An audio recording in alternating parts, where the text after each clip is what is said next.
Bonsoir à tous et bienvenue pour ce 78e Behind the Ring. Nous avons le plaisir aujourd'hui de faire un focus donc sur un jeune boxeur qui représente l'avenir de la boxe anglaise en France. C'est monsieur Selim Bouaïta. Il a été déjà 2 fois champion de France. Il a été médaille de bronze au championnat d'Europe jeune en 2019. Son parcours est intéressant. Il est jalonné notamment d'une blessure importante en 2017 qu'on va développer avec lui. Chez les Bouaïta, la boxe c'est une affaire de famille. Forcément, les anciens auront noté son nom. Il vous rappellera quelque chose. C'est effectivement le neveu de Rachid Bouaïta qui a été quart de finaliste au JO d'Atlanta en 96. Donc c'est aussi une transmission familiale qu'on va pouvoir évoquer avec lui. Salut Selim. Salut Benjamin. Comment vas-tu? Ça va super et toi? Très bien, t'as la forme? Super. Nickel. Donc tu sors effectivement de l'entraînement, c'est pour ça qu'exceptionnellement on a retardé un petit peu l'interview. Oui, voilà, c'est ça. C'est Exactement. ça. Écoute Selim, je suis ravi vraiment de pouvoir échanger avec toi. Comme je le dis, tu fais partie de cette jeune garde du collectif Paris 2024. On va évoquer tout ça avec toi. Et tout d'abord, je voudrais te remercier d'accepter notre invitation. Et puis, je Merci. vais te laisser la parole pour pouvoir te présenter. Ok, super. Comme Benjamin l'a très bien fait, je m'appelle Selim Boueta, j'ai 19 ans. Je suis membre de l'équipe de France olympique du groupe Relève.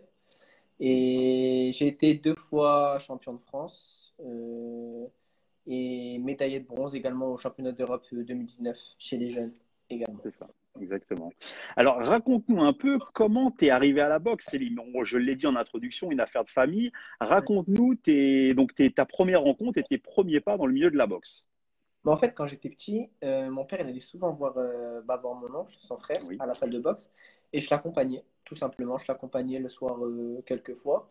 Et un jour, ils ont décidé de me mettre les gants. J'ai enfilé les gants, j'ai fait un petit assaut comme ça avec un autre jeune du club.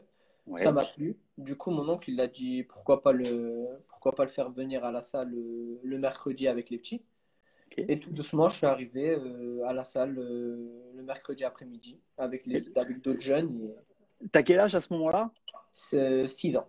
D'accord, ouais, c'est vraiment jeune. C'est Et j'ai vraiment vraiment jeune. commencé très tôt. Ouais, ouais, donc c'est vraiment né avec les grandes box autour de tonton, quoi. C'est ça, c'est ça. C'est bien ça. Raconte-nous un petit peu, donc en 2 mots, ta carrière, combien de combats, combien de victoires pour situer un petit peu? Actuellement, j'ai 42 combats, il me Mhm. semble. 14 défaites et le reste de victoires, à peu près une trentaine. Très bien, impeccable. Pour parler un peu donc technique, raconte aussi à tous les gens qui ne te connaissent pas les caractéristiques, les points forts qui font ton style, ta boxe. C'est quoi selon toi les éléments de ta boxe?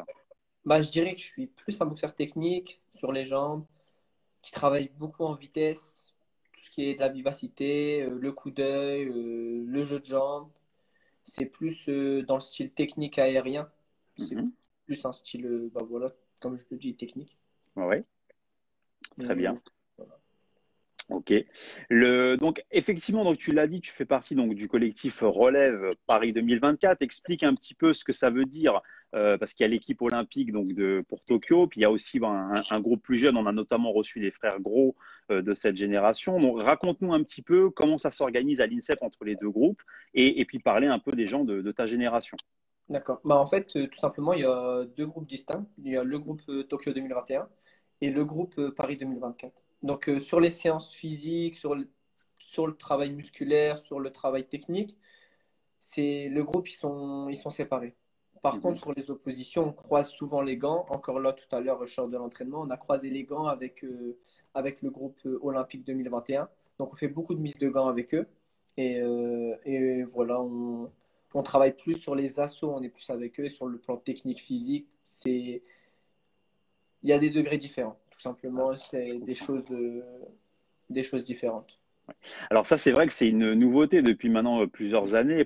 La Fédération française de boxe anglaise a mis en place donc ce collectif pour déjà dans la préparation d'une deuxième Olympiade. Donc on fait venir les jeunes tôt, ils sont déjà dans le bain. Et j'imagine pour tout le monde, l'objectif c'est de se qualifier et puis à terme d'avoir une médaille au jeu. Raconte-nous ce que ça représenterait pour toi, une qualification à Paris 2024 pour faire les Jeux à la maison, quoi. Ce serait énorme. Faire les jeux à la maison, il y a quelque chose en plus. Déjà, participer à une Olympiade, c'est grandiose pour tout sportif. C'est C'est sûr. exceptionnel. Avoir une qualification pour les Jeux, c'est le rêve de tout sportif. Maintenant, en plus à la maison, à domicile, que demander de mieux? Ça serait Mm. vraiment génial. Il y aurait la famille autour, les amis, toutes les personnes qui sont de notre entourage qui seraient présents, que ce soit à la télé ou même qui pourront faire le déplacement. Et qui est... Ça, c'est quelque chose qu'on ne peut pas avoir à chaque Olympiade, Bien. de personnes de notre entourage qui puissent se déplacer. Paris, voilà, c'est au centre de la France, donc tout le monde peut se déplacer, tout le monde peut monter. Et ça serait vraiment génial. Un bon moment, effectivement. C'est un vrai objectif pour toute Voilà. cette équipe et puis ben, on va suivre ça de près, hein. On sera bien là pour avancer. Merci. Céline, je voudrais savoir un petit peu dans ta jeune carrière, donc si tu peux nous faire une petite rétrospective des meilleurs moments que tu as passés sur le ring, déjà pour parler des choses qui t'ont marqué au sens positif du terme. D'accord. Bah, tout simplement, déjà, mon titre de champion de France en junior en 2019, c'était vraiment significatif parce que bah, voilà, je revenais de blessure, comme je vais développer tout à l'heure, mais je Oui. revenais de blessure et c'était surtout un combat revanche, en fait, que j'ai effectué à ce moment-là. Et donc, déjà, c'est une première partie où c'est un gros moment qui m'a marqué. Et le Mhm. second, c'est vraiment les championnats d'Europe, Oui. quand j'ai décroché ma médaille. C'est vraiment c'était un moment exceptionnel parce qu'il y avait bah, mon oncle Rachid qui était présent et mon père également. Ils ont fait le déplacement jusqu'en Bulgarie pour venir me voir boxer.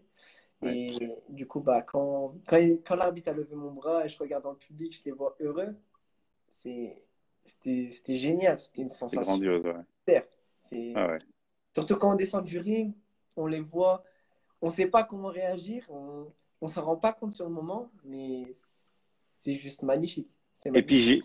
j'ai envie de dire, c'est magnifique pour tout le monde, mais d'autant plus chez vous, quand on sait que la boxe, c'est vraiment une affaire de famille. Pour le coup, C'est tout le ça. monde est concerné et c'est pas anodin qu'il y a quelqu'un qui prend une médaille, quoi. Voilà, c'est ça. Surtout que malheureusement, Rachid, il a toujours, pas dire échoué, mais l'aventure s'est toujours arrêtée en quart de finale, dans les grosses Mm. compétitions, malheureusement. Ouais, ouais. Pour Mais X mais raisons. comme tu l'as dit tout à l'heure, c'est pas donné à tout le monde de se qualifier pour une Olympiade. Et Voilà, déjà, c'est ça. rien que d'y être, c'est ouf. Et un quart de finale olympique, pour bien situer, ça veut dire qu'il est numéro 5 mondial. C'est Voilà, quelque bah, chose d'énorme. il était classé numéro 5 mondial à Et IBF. ben voilà. Et ben, tu vois, donc c'est déjà quelque chose, effectivement, et c'est tout le mal qu'on te souhaite. Alors, on l'a dit, Célim, effectivement, ton parcours, il est jalonné aussi d'une grosse blessure, donc ligament croisé en 2017. C'est un point donc, qui t'a beaucoup marqué, que tu as souhaité évoquer. Je te laisse la parole pour évoquer aussi ce mauvais moment de ta carrière. Oui, donc bah voilà, comme tu l'as dit en 2017, le 2 juin exactement, ça m'a marqué. Euh, J'étais au lycée. J'étais en Ouais. dernière séance d'éducation physique avec mes amis, tout ça. Je devais partir au Pôle France à Nancy l'année d'après. Mhm. Et sur une accélération toute bête en futsal, je me suis fait les ligaments croisés. Et à partir de ce moment-là, c'est parti. J'ai enchaîné les rendez-vous médicaux, j'ai été voir un spécialiste du sport. Il m'a dit, bon, tu as les ligaments croisés, on doit t'opérer d'urgence. Quand on est jeune, j'avais 16 ans, je comprenais pas un peu tout l'engouement que ça prenait autour de moi. Mhm. Et là, il me dit que rares sont les sportifs qui arrivent à se remettre d'une grosse blessure, tout ça, mais que c'est pas impossible. Il me dit, voilà, sur la rééducation, prends ton temps, il faut vraiment prendre son temps parce que si ça relâche, c'est fini. Le Mhm. sport, c'est fini. Du coup, voilà, j'avais 16 ans, j'avais peut-être pas encore la maturité pour assumer une grosse blessure, mais ça va. Après, j'ai vraiment été étape par étape. J'avais un bon suivi derrière moi. Il y avait ma famille, mon oncle, mes entraîneurs qui étaient vraiment derrière moi pour me structurer, même mon kiné, que je remercie parce qu'il a fait un très gros travail. Et voilà, petit à petit, j'ai réussi quand même à faire une bonne rééducation et j'ai pallié ce cap. Et du coup, après, j'ai retrouvé le chemin des rings et tout s'est passé nickel, en fait.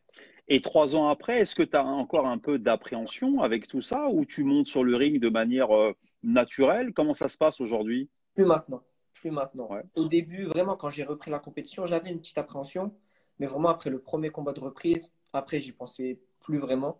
Et voilà, l'année qui a suivi, j'ai fait champion de France, j'ai fait la médaille aux Europes. Et ensuite, voilà, j'ai vraiment intégré le collectif France, maintenant le collectif relève. Mhm. Mais en soi, la blessure, elle est plus là. Donc, Ok. tant mieux. Très bien. C'est aussi déjà une barrière qui a été surmonter. Et puis, on te souhaite vraiment que ce soit un tremplin pour pouvoir te propulser par la suite. C'est important. Pour parler un peu de l'actualité, Célim, donc c'est vrai que bon, on a ce fameux Covid qui nous ennuie, donc ça bouleverse un petit peu toute cette organisation. Raconte-nous, c'est quoi aujourd'hui tes échéances à court terme, de savoir un peu quelles sont les prochaines compétitions sur lesquelles tu pourrais être engagé, et puis comment se prépare l'arrivée jusqu'aux Jeux de Paris avec les différentes étapes, si tu peux nous raconter un petit peu ton programme. Bah, déjà, d'ici là, sur le court terme, il y a les championnats régionaux et les championnats de France qui Mhm. vont arriver, qui ont été décalés au mois de mars-avril, les championnats de France seniors. Et il y a également au mois de mars les championnats d'Europe moins de 22. Donc, Ok. c'est possible qu'on soit mis sur les championnats d'Europe moins de 22 au lieu d'être mis sur les championnats de France. Donc, pour l'instant, on n'a pas plus d'informations sur les échéances, sur quoi on serait mis. Mhm. Et ensuite, jusque 2024, ben voilà, ça se fait vraiment étape par étape, Par c'est étapes. vraiment structuré. Donc, pour le moment, on avait jusque fin 2020 une première partie. Ensuite, on va entamer 2021 où là, il y aura d'autres échéances et d'autres objectifs à court terme qui vont faire qu'au fur et à mesure, en 2021, 2022, 2023, c'est vraiment des objectifs qui vont s'enchaîner et il y aura vraiment un gros suivi jusque Paris 2024. Ouais, ouais. Et puis, il y a forcément le temps. Il va se passer beaucoup de choses en 4 ans. Il y aura des compètes. Tu vas aussi beaucoup progresser en 4 ans. Donc, on a le temps d'arriver et de se fixer au moins l'objectif d'une qualification.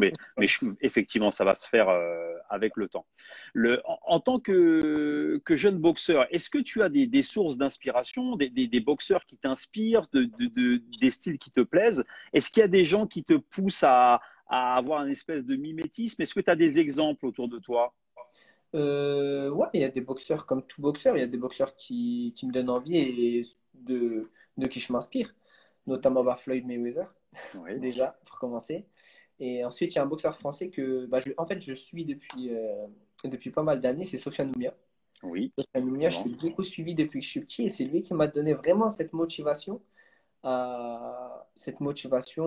notamment pendant les Jeux de Rio, et Oui. même son style de boxe qui me plaît beaucoup. Et Qui te ressemble un peu d'ailleurs, hein, je très me suis technique. inspiré, Ouais, je ouais. me suis inspiré d'un peu de son style de boxe. Et bah maintenant, voilà. Eh ben, c'est pas anodin, effectivement, Sofiane qu'on salue, Sofiane Oumia, qui est le Sofiane capitaine hein, de l'équipe de France, de l'équipe de tout à l'heure, Tokyo. Hein. j'étais à la salle avec lui Ah en ouais. faisant l'entraînement aujourd'hui. Ah ouais, qui transmet beaucoup également aux jeunes, et fait champion du monde amateur et effectivement médaille d'argent à Rio, et qui sera effectivement en lice hein, pour Tokyo pour C'est aller ça. chercher l'or. Tout à fait. Euh, Justement, c'est intéressant cette cohabitation avec maintenant les anciens. Sofiane, il fait figure d'ancien, mais il y en a d'autres qui sont qualifiés. Est-ce que les anciens filent un peu des tuyaux, ils encadrent un peu les petits? Comment ça se passe la relation avec les grands frères? Non, franchement, ça se passe super bien. Sur le travail technique ou même après une séance de mise de gants ou de test match, il y a toujours cette coopération où voilà, on échange avec eux, on voit un peu sur les points forts, les points faibles, qu'est-ce qui serait bien à travailler. On se donne toujours des conseils mutuellement et ils nous apprennent énormément. Énormément. Mhm. Ils n'hésitent pas à nous donner des petits tuyaux pour pouvoir progresser et pour nous ramener vers le haut, nous, la relève. Hmm, effectivement, effectivement. Et c'est bien pour vous d'avoir ce genre de chemin éclairé par ces personnes-là. C'est ça. Une question qui va pas être facile pour toi, Célim, à juger, mais c'est important aussi de le savoir. Est-ce que tu peux te positionner un peu dans ta catégorie sur le niveau mondial, savoir à peu près où est-ce que tu te situes? Est-ce que tu fais partie des favoris? C'est pas facile à répondre comme question, mais est-ce que tu sais quel est ton niveau par rapport aux autres aujourd'hui dans le monde et à ta catégorie d'âge? C'est compliqué. Je pense le niveau international en Europe, oui. Mhm.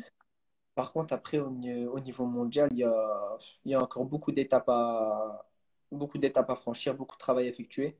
Mais après, voilà, petit à petit. Mais pour l'instant, je pense que le niveau international en Europe, j'ai ce niveau-là. Je Qui me est? suis à peu près à ce niveau-là. Très bien. C'est déjà super. Pour parler un peu extra box, Célim, est-ce que tu suis à côté un cursus scolaire? Qu'est-ce que tu fais à côté de la boxe? Oui, oui, effectivement, je suis en deuxième année de STAPS. Je suis en licence Super. STAPS Mhm. et bah, je suis les cours et la formation à l'INSEP, ici. Très bien.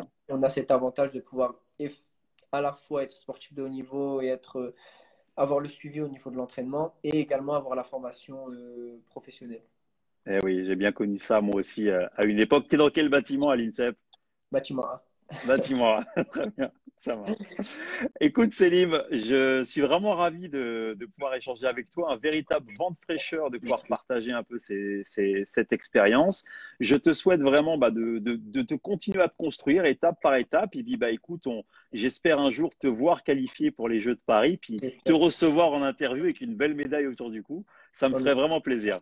Merci, Benjamin. Super. Super. Et puis, tu passeras bonjour également à tonton et à ton papa. Avec plaisir. Ouais. Et je rappelle à tous les spectateurs qui nous ont regardés aujourd'hui, si vous souhaitez revoir et réécouter donc le parcours de Selim Bouaïta, n'hésitez pas à revoir sur notre chaîne Instagram et également vous abonner à notre chaîne YouTube. J'espère que vous avez pris plaisir à partager avec lui. Merci à toi, Selim. Merci à toi, Benjamin. Je te souhaite bon courage et merci pour Merci. ton temps. Et je vous souhaite à tous Merci. une bonne soirée. Merci. Bonne soirée à tous. Salut, ciao. Ciao.